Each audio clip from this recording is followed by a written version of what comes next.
Well, hello there, Mal Mentors. This is Cat Lady Justin, and you're listening to The Kitty Boss, where we pick, pamper, and protect your practically perfect pussycat for a lifetime of unconditional love. We've got an interesting episode today. I know it's summertime here, this time of recording, and I know what you're thinking. Catnap solutions, keeping cats out of rooms at night. Who would want to do that? Who would want not to cuddle up with your cats at night? I know me, for one, I can't sleep without them. They're like the best type of pill, although they're not a pill. So, but there are reasons, there are occasions, there are times where this might become necessary. And one of our friends has asked this question, and I promised to answer it. So, with Dr. Rachel Geller, let's bring her on, the world famous cat behaviorist and cat chaplain, as well as the founder of All Cats All the Time. So, if you're in the USA, and you're on low income and you struggle to get, and you think you can't afford a cat because of all the kit that you need, pun intended, you thought wrong, because Dr. Rachel can help you with her nonprofit organization, All Cats All the Time. But we have another guest. Before I bring him on, Dr. Rachel, how are you doing? I'm doing well, Justin. Fantastic. So the next guest that we have, surprise, is Joel. Husband of cat behaviorist. Now Joel is more than just that. I mean, he happens to also own a very successful American business that produces corporate videos and corporate content. And if you're in the United States, we can talk about that later, because this show is about cats. So I don't think anyone here is going to want that. But he's here as the husband of Dr. Rachel Geller, because how appropriate, keeping cats out of rooms, out of the bedroom at night. And here's the husband of the cat behaviorist. So, Joel, how are you tonight? Fine, and thanks for having me. It's nice being the man behind the woman. So she is world famous, and I'm the guy back there in the background supporting her. So that's cool. It's a job I take seriously. I think we all appreciate that. I think not just Dr. Rachel, but we all appreciate that, because empowering her to do what she does will help more cats. And, we love people, but we love cats even more. So shall we get on with the question first? Because I want to make sure that I address that before we talk a little bit about the subtleties and funness of being married to a cat behaviorist, and not just, somebody who has a cat or two. So this is the question. So our friend Mark, and I'll leave out any other names or identifiers to keep anonymity in case that is desired, asked a question: is there a way to make cats favor a certain room? Here's the backstory. My cat has started coming into my room for some reason, and she will generally be a nuisance. If I shut her out, she cries outside until I open the door, so I always break and let her in. She can go into literally any other room. I just struggle to sleep with her in my space. He goes on to say, I closed the door at the bottom of the stairs last night, so she was downstairs and she was fine. When I opened that door early this morning to get something, she was chill. But as soon as I came upstairs and shut the door to my room, she instantly appeared outside crying. So I had to let her in. Now, before I read the last part, now, if my cats did that, of course, because they're used to sleeping with me. However, here's the last part. After like 8 years, she really likes me all of a sudden instead of my partner. So apparently this behavior is new. This is not a cat that's used to sleeping there. I don't know the sleeping arrangements. Why, partner? I thought, oh, so you don't sleep with your partner? Maybe not. I don't know.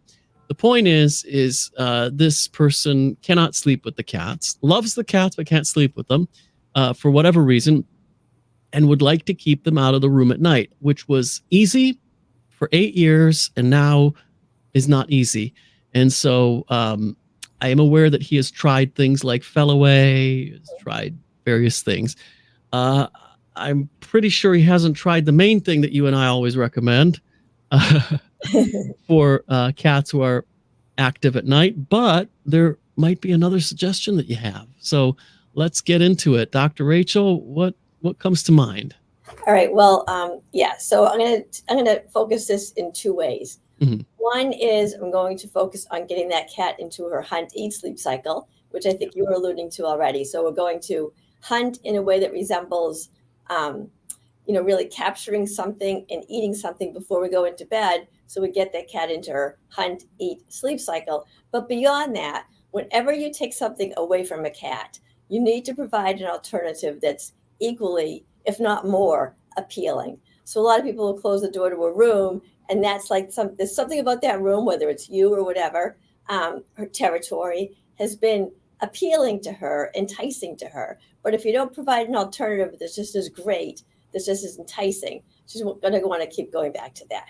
And as far as, changing behaviors, 8 years, I mean, I know I don't do all the same behaviors that I did 8 years ago either, so I can get that. So, so let's start off with the play. We want to get out our fishing pole or wand type toy. Anybody who's listened to me on your broadcast, Justin could probably repeat this verbatim. But yeah. Get out our wand toy, our fishing pole type toy, and we want to trigger that cat's prey drive. We want to move that toy like prey. So some people will go up and like dangle the toy into the cat's face. Well, there is no prey that's going to fly directly into a predator's face. So that technique won't work so well. So think of how prey would act. Sometimes it's up, sometimes it's down, sometimes it scurries underneath something. It may play dead a little bit to elude the cat and make the cat think that it's already dead. So, and then the cat gets closer and it pops up and runs away again. So move the toy like prey. And we want to do this for about 10 minutes. We don't need to do this. The point is not to tire the cat out. We don't need this to be like a 30 or 45-minute play session. A real workout last, like 10 minutes. So 10 to 15 minutes is fine. So when we get to our 10 minutes, I don't want you to say, 10 minutes, I see on my clock, time to go, we're all done. No, now we want to wind the game down. Think of the prey getting tired. The prey is getting injured. The prey dies. And at this point, now we want to let that cat have like that final juicy capture. Let her really sink her teeth into it. Let her really sink her claws into it. And follow that immediately with food. Cats expect a catch and kill, and they expect to eat what they caught and killed. And when you provide that cat with food after the hunt, you've now tapped into your cat's very natural, very instinctual hunt, eat, sleep cycle. And this will put her into her sleep cycle that will last several hours. And the closer you could do it to your bedtime, the more benefit you're going to get, because that hours of nap time will coincide with your sleep time. I would also recommend that the person leaves out puzzle feeders, which are toys that simulate a hunt without you being there. So if your cat does wake up before you do, we want to get her back into that hunt, eat, sleep cycle. And we'd like her to be able to do that without you, right? You don't want to get out of bed and start playing with the cat. So that's why I always recommend to people, before you go to sleep or have some on your night table, set out some puzzle feeders so the cat can hunt, eat, sleep on her own. So that's one thing that I really want this person to get going with. But the other thing is, if you're going to close that door, provide other things that are really, really great for that cat to have. So there are heated cat beds, which cats love. Even in the hot weather, if you have air conditioning, your cat will like a heated cat bed. There are beds called calming cat beds they're made a certain way that cats can really nestle into them. So there's all kinds of other options you could provide. Maybe a new cat tree. And maybe next to that cat tree, we have some shelving. So the cat can climb up on the tree, go around the shelves, and feel like she's navigating great journeys, even when she's in her own home. So we want to provide another enticing environment for your cat to explore and enjoy. And we want to get her into that sleep cycle before you go to bed. Yeah. And I have a question for you, and it is, could there be any element of, and I know I'm sort of projecting human emotions onto the cat here, but I don't know if cat psychology is exactly the same. I know we have a lot in common, by the way. There is a tremendous amount in common that humans share with cats. So this might totally be right, but I'm guessing. Now that you are shutting the door and you need to provide something else that's compelling, but is the off limits place now all of a sudden more enticing because it's forbidden, a bit like, the prohibition of alcohol, and then all of a sudden everyone wants more. It's like there's a general human psychology, like I want something that I can't have even more just because I can't have it. Well, Not everyone, but most of us are like that. Are cats like that at all? you're onto something. You're definitely onto something. We're going to tweak it just a little because you Mhm. are on the right path. The closed door does make that area enticing, but the reason is because of territory. So cats want access to their territory at all times. They have a need to monitor their territory, stand their ground, let other opponents or predators, even if this is only in the cat's mind, know that that cat is there to stand her ground. So a cat can't do her job when she can't get to aspects of her territory. So you're onto something for sure. It's not so much that, oh, there's suddenly a door closed, although cats are curious. And when a door opens, they do tend to want to run in and see what that is. But also that whole territory issue. Cats are incredibly territorial creatures. Yeah, because what made me think of that was Charlotte. Charlotte's one, one of my cats. Yeah. And there's a thing with her that is very consistent. So I've observed this behavior now for years. So I'm sure this is true, and it's not me projecting. There are treats, right? And, different cats have preferences for different treats. Charlotte is no exception. There are some treats she likes more than others. Never mind which brand and all that. Like, for example, I don't touch like the Whiskas and all the, that one that has the cartoon of the cat going nuts for. I don't touch that. That makes them sick, and it's like you eating junk food. I buy them healthy treats. Usually they like the ones I find. There's occasionally ones they don't like so much. But with Charlotte, she might not like a treat. If it comes out of the bag and I offer it to her, she doesn't want it. But then she'll go and try to rip into the bag because the bag is closed and sealed, and I've not offered her. In other words, she doesn't want me to offer it. When I offer it, it's not, I don't want it. But now that it's closed and on the table or somewhere, now I need to go find out and get myself into there. That's what made me think of it, is that there seems to be an element of naughtiness, at least. Like, I can't have that, so I want it, at least with Charlotte. And then also cats like to have a sense of control. So your cat wants to make the decision when and if she wants those treats. So one of the best ways to do behavior modification with cats is to set things up so the cat thinks it's all her idea. And I remember, Justin, similar to you, I used to have a cat named Tuffy.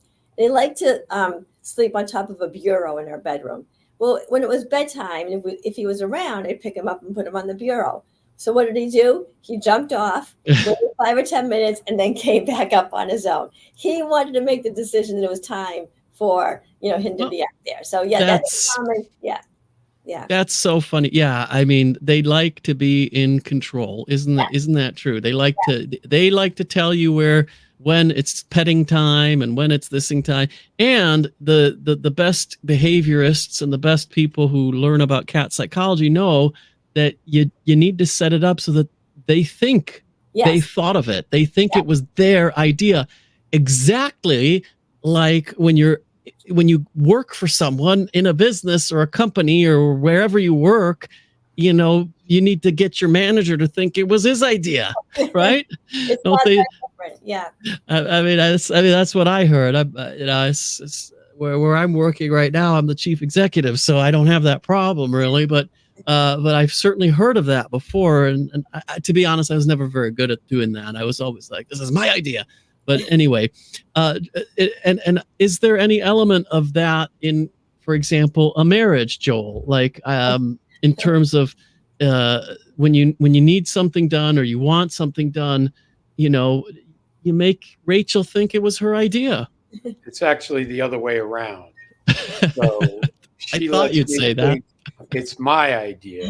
So she's very good at that. And I think she probably learned that from the cats because she's had cats her entire life. But no, we are good at communicating, and we usually figure things out together. But there's often times where she lets me think it was my idea. Like where we're going tonight, I might have suggested Chinese food, but she's Right. already figured out that we're going for Chinese food tonight. Oh, that's really cool. I love Chinese food as long as it doesn't have MSG in it, because that gives me migraines. Yes, But exactly. but I'm curious, Joel. Have you always liked cats, or is this or do you like cats now, or do you just tolerate them for Dr. Rachel, or have you always liked them, or have you grown to like them? Like, for example, my old boss, from when I was working in Hollywood in California, is a legend in the movie business, in stunts and second unit. I'm sure like all the 80s shows that you used to watch, like Starsky and Hutch and Dukes of Hazzard and the A-Team. He directed a lot of those episodes, and certainly all of the driving is Charlie. And so in any case, he never liked cats. He's always was a dog person. I mean, dog person, like I have hunting dog. He'd go hunting with the dogs, and I mean, but he loved them. But when he married Nancy, when he married my friend Nancy, who's a beautiful actress, and and all, she always loved cats. She is as much of a force of nature as Charlie is, because he's still going and working, and I don't know if he wants to reveal his age, but he could be both of your father easily.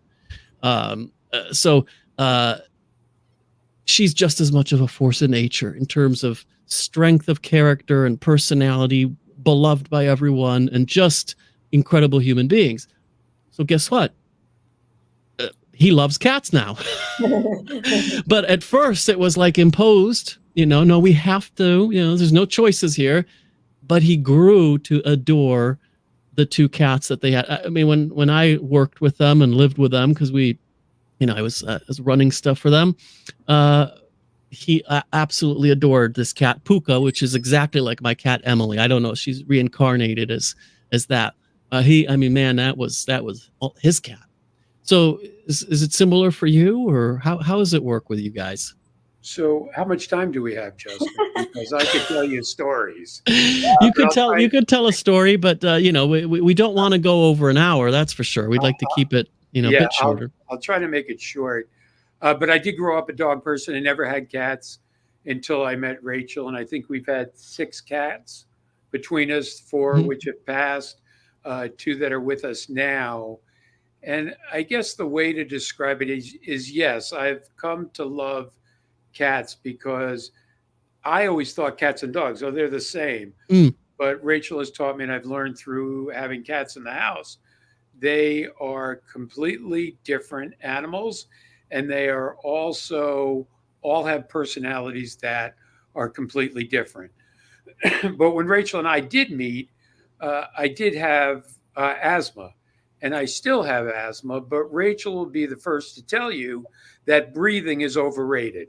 So it's important that we have the cats, whether I breathe or not. And so we have real cats. And then this is one of my favorite ones right here. So, and that's hypoallergenic. Yes, exactly. So there's cats everywhere, as you can see. This one, and pillows around me that have cat thieves, and the hypoallergenic one. So I have learned to love them. And it's interesting to me too, because all the cats that we've had are very owner centered, meaning Rachel spends most of her time with them because she works from home, and they've all learned to tolerate me over time and have become my friends as the years have gone on. So I have learned to love them too, and learned how to adjust my life around them. So very interesting stuff for me. That is very interesting. And our friend who always comments says, "LOL, what a funny story regarding asthma and cats." Yeah, that is a cool story. Thank you for that comment. He also that's not a story. I mean, it's a story. It's a true story. Yeah, it's a true story.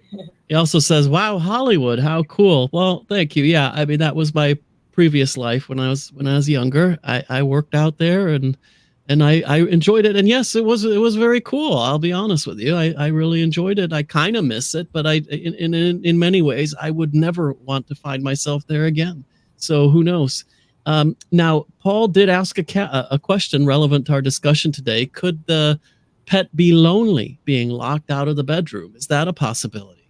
Well, that's why I want to sort of provide them with other things to do and other things that are as interesting. I mean, a lot of cats like to be where we are. They'll follow you around the house and so forth. And so, if it's a no-go that there's no way this cat can be in the bedroom, the best we're going to be able to offer is stuff that keeps that cat busy and, getting him into that sleep cycle that matches yours. So a busy cat is a cat who's not frustrated, tense. Cats are very good at shifting their focus onto something else. So if you provide enough things that are stimulating, that are interesting, and that get that cat back in the sleep cycle, that is usually the best way to go. But of course, I mean, if I closed my bedroom door and didn't let my cat in, I would hear meowing and scratching all night long. Yeah, and on that note, Paul says if my other cat was locked out of a room, he would open the door by himself, launching on the handle and opening the door. Yeah, I mean, Emily, my poor Emily, got locked in the bathroom by accident in my bedroom. I have an ensuite bathroom, and it's because it was a bit windy and all the windows were open and the door slammed while she was in there. And yeah, she wasn't successful, unfortunately. She just ripped some towels down, but she did try to launch herself at the handle, which was impressive because I could see that she clearly knew how it worked. She just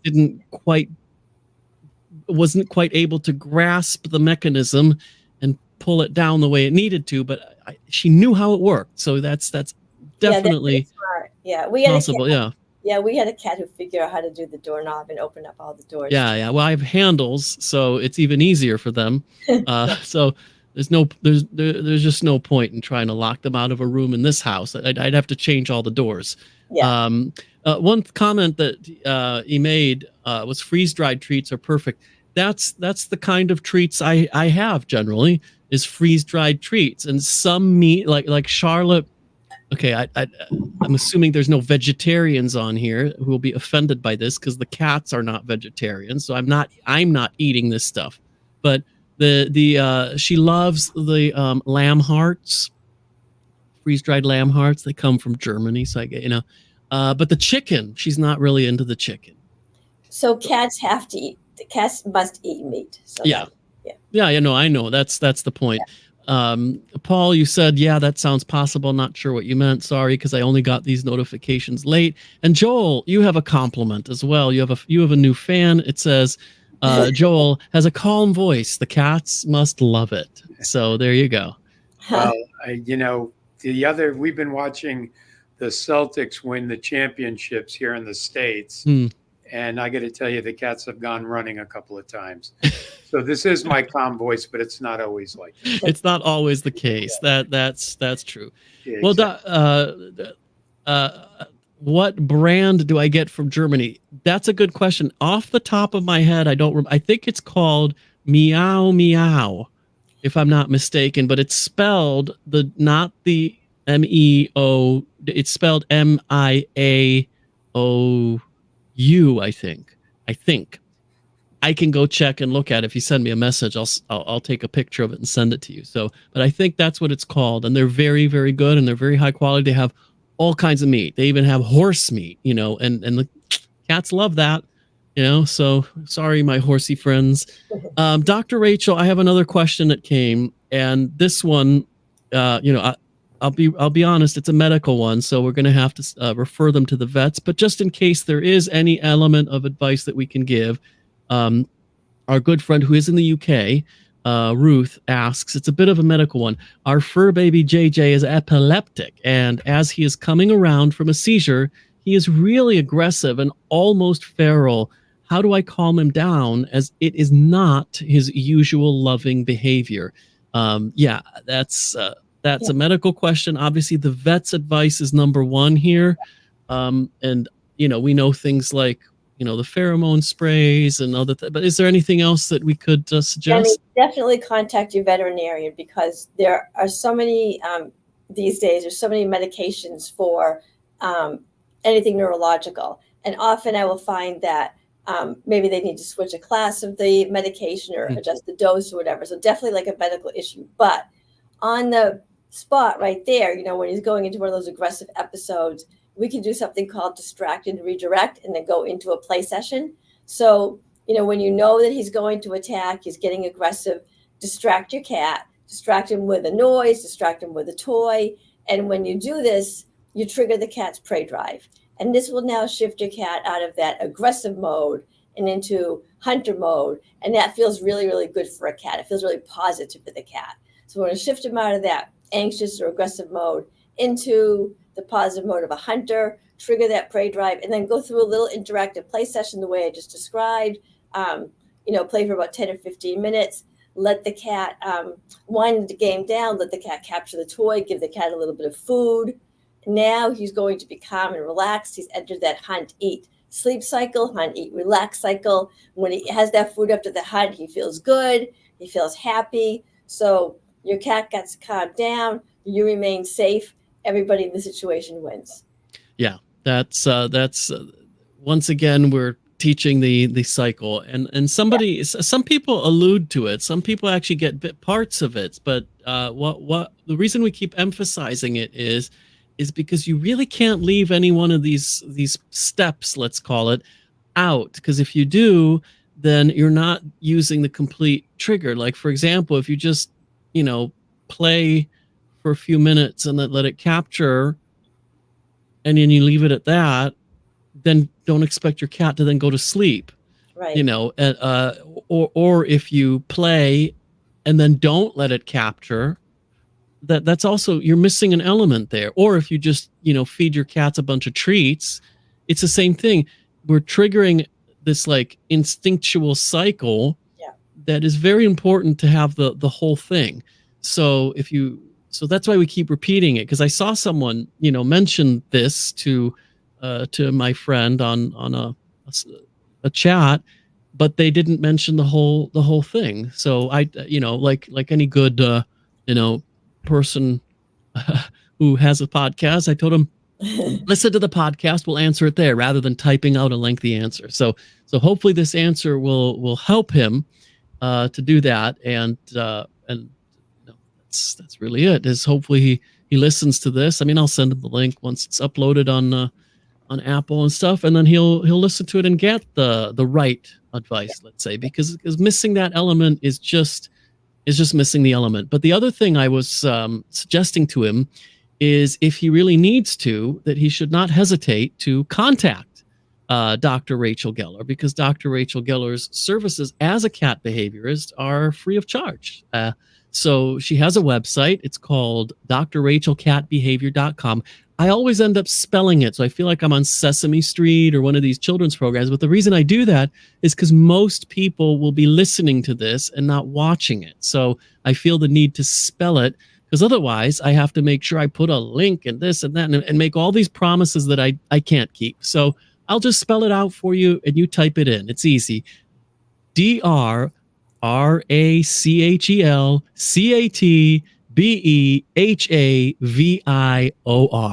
drrachelcatbehavior.com, spelled the American way, because I'm American and most people are in America, and then do have quite a few people here in the UK because this is where I reside now. So it's spelled the American way.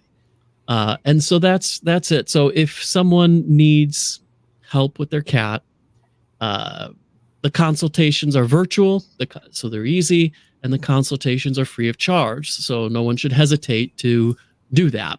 Obviously, you have a capacity, but you're not, you're not exceeding that every month. So we're still good to send people there. Yes. So I'm going to send that also.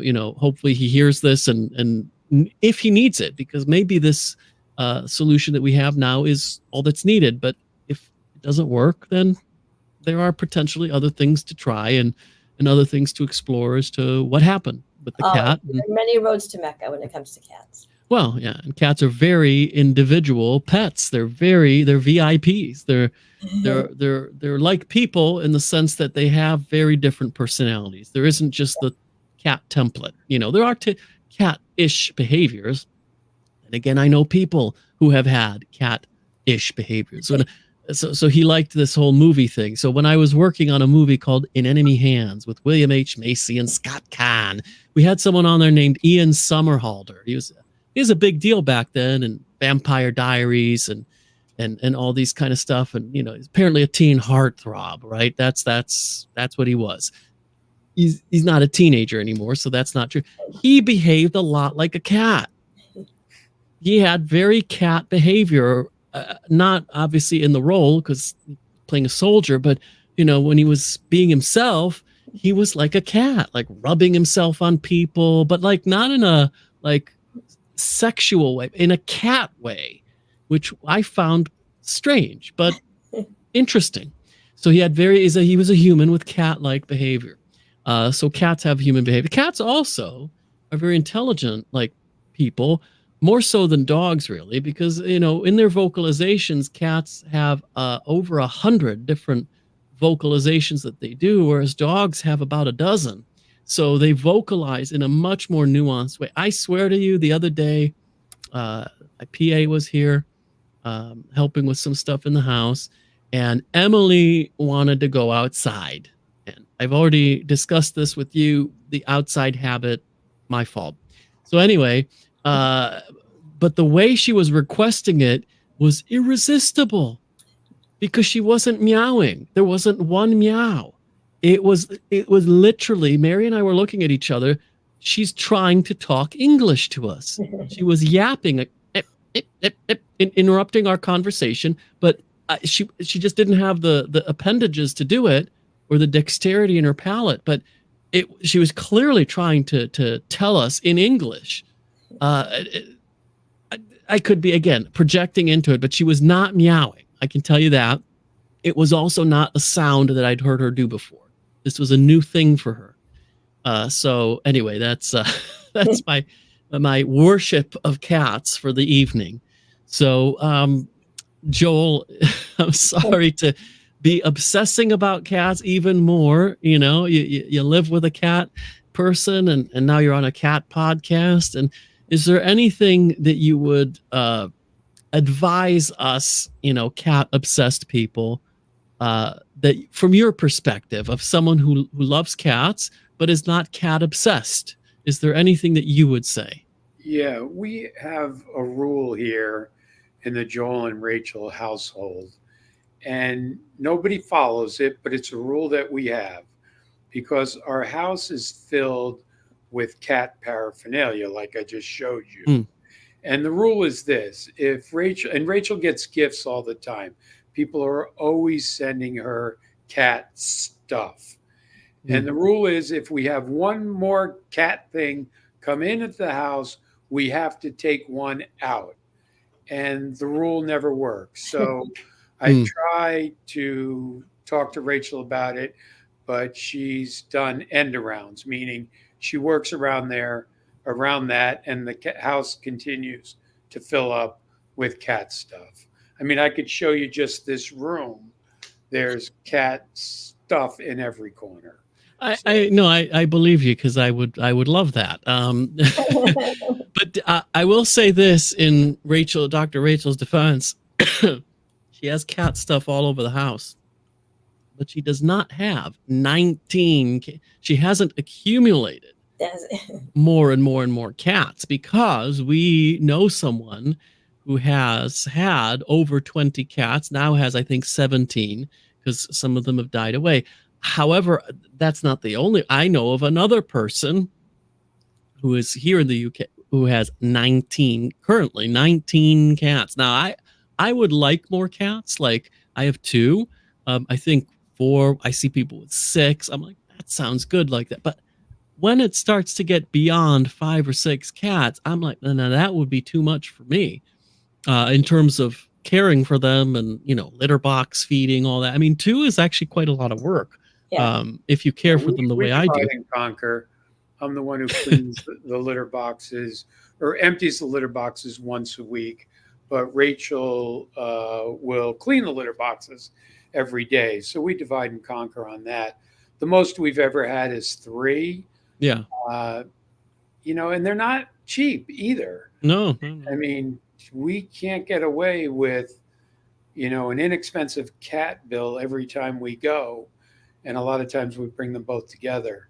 So I don't understand how people can care well for I 17, 19, 20 cats. I think they opt for probably the lower end, cheaper products and food and things like that. And Right. I always like to remind people and tell people that while I favor certain products and feeding and quality of life for the cats, ultimately the first priority is for the cat to have a loving home, because there are too many cats who don't have a home and then end up either euthanized or just not in a home. So the Right. number one priority is to have a loving home, and if all you can afford is the cheap dollar store or poundland, whatever country you're in, cat food, which is not healthy, well, it's more important for them to have love in their life than Yeah. to be in a cage. So go ahead, that's fine. Yeah. But my recommendation is not going to be that food. My recommendation is going to be certain, things, whether it's organic or, I have my preferences. It's going to be the higher end stuff, because that's going to make the cat healthier. It's going to make them live longer and be happier. But nothing takes the place of a loving home. Yeah. So that's what I'd say. So if someone, has that many cats and they're giving a loving home to that many cats, okay. Yeah. So they are probably not spending as much money on food and other things, but at least those cats have a loving place where they are adored. And they are, because I can see the people adore them. So that's kind of where I come from with that. But absolutely, yeah, it'd be too expensive for me. And vet bill for 6 cat would be huge. Absolutely, yeah. Although again, I know people, there's a guy I know here in Birmingham, UK, who doesn't take his cats to the vet, and you think, oh well, that's dangerous. Well, one of his cats lived to nearly 30 years old. I think it's 27 years old, and then there's people who take their cats to the vet religiously, and the cat doesn't live nearly that long. So I don't know. I'm not going to be, critical of him, because, hey, maybe he's got it right. I don't know. His cats are doing well. They're thriving, even though the way he treats them like that. So I just have my own preferences and recommendations for, how to pick, pamper, and protect Yeah, or we've practically seen the perfect same pussycat. thing here too. We've had friends or colleagues or acquaintances that have literally had, what, Rachel, 30, 40 cats in a home. Yes. Oh, right. No, I've never heard that. Yeah, That's a lot. we've seen it. And what's, just to change the subject a little bit, what I have found very interesting with cats is they would rather have affection before they eat. So when I come down in the morning, I'm usually the first one up. Mm. That cat wants to talk to me, have me pat her, and then food is secondary, Mm-hmm. which I find very interesting with them. Yeah, my Emily and Charlotte are both exactly like that. The affection comes first. Like I could sometimes have a lazy Sunday or a lazy lie-in where I don't feed them at the regular hour that I'm supposed to, and they come and sure, Emily will try and get me out of bed, but if she can't, that's fine. A little purring, a little cuddling, and she'll patiently wait an extra 2-3 hours. It's okay. Yeah. And Charlotte's the same. So she'll try and be like, "Hey, I'm hungry," but if not, that's okay. It's okay. I'd rather purr and cuddle with you, and just you're okay. So, I don't know what they're thinking, but they're definitely, their behavior isn't like irate at not getting fed on time. It's like, well, they're hungry clearly. I'm too lazy to get out of bed, so they'll cuddle with me. And there is another show where we talked about cats and food, and it's like sometimes when you're in the kitchen and they're coming and asking for food, it's more like a people. It's like they want to socialize with you. It's that interaction of you putting the food down and then watching. And I noticed that too. Like if I stay downstairs and watch them, they'll gobble the food up and finish it. If I'm in a hurry, or if I'm I need to go to the bathroom or whatever, and I leave the food down there, they'll eat a little bit and then they'll leave it. Yeah. And they'll go back to it again when they're a bit more hungry. But if I'm there, they'll just eat it all up, because there is that social just like people. There's that social element to eating for cats. Paul says, my cat pokes me in the eyes at 4 a.m. to get his breakfast. Okay, well, thankfully, I don't get that from Emily and Charlotte, but that is Yeah, we don't definitely get a that here. strategy that works, I guess, because Well, you're right. If they're getting the breakfast at 4 a.m., then the cats have yeah, trained because him. that's really early. Thank goodness mine don't do that. Because the only time I wake up at 4 is like in the summer solstice when the sun rises at 4:30. Then because I'm usually up with the sun, so Yeah. so I'm like, lucky you, it's a killer. Oh yeah, well you might need to wear safety goggles to bed there, Paul. You might, Or have or puzzle feeders on your nightstand and toss one of those. yeah, have some puzzle feeders on your nightstand and wear an eye mask, or so can't get in there. I don't know. But anyway, Joel, it's been a pleasure to have you and to meet you. Thank you for, empowering and supporting your wife, Dr. Rachel Geller. We appreciate what she does. And so Hey, vicariously, we one more thing appreciate for you. you, Justin. As you know, if you love what you do, you don't work a day in your life. And that's my wife. That's perfect. That's lovely. And so we're grateful to you as well for supporting that. And hopefully there's an element of that for you and what you do too. There I is. have to try those tips. Thanks so much. Yes, please do. And let us know how it goes there, Paul. Let us know on the next episode how you're doing. And Dr. Rachel, as always, it's a pleasure to catch up with you, pun intended. And we'll see you in the next month of July already. Yes. Can't believe it. Thank you very much, Justin. Thanks, Justin. Nice to meet you. Thank you. Well, Meow Mentors, it's Cat Lady Justin, and you've been listening to the Kitty Boss podcast, where we pick, pamper, and protect your practically perfect pussycat for a lifetime of unconditional love. Thank you for tuning into the show and meeting Joel and Dr. Rachel Geller, our fabulous cat behaviorist and the husband who empowers her behind the scenes to do what she does. Thank you, and see you next time.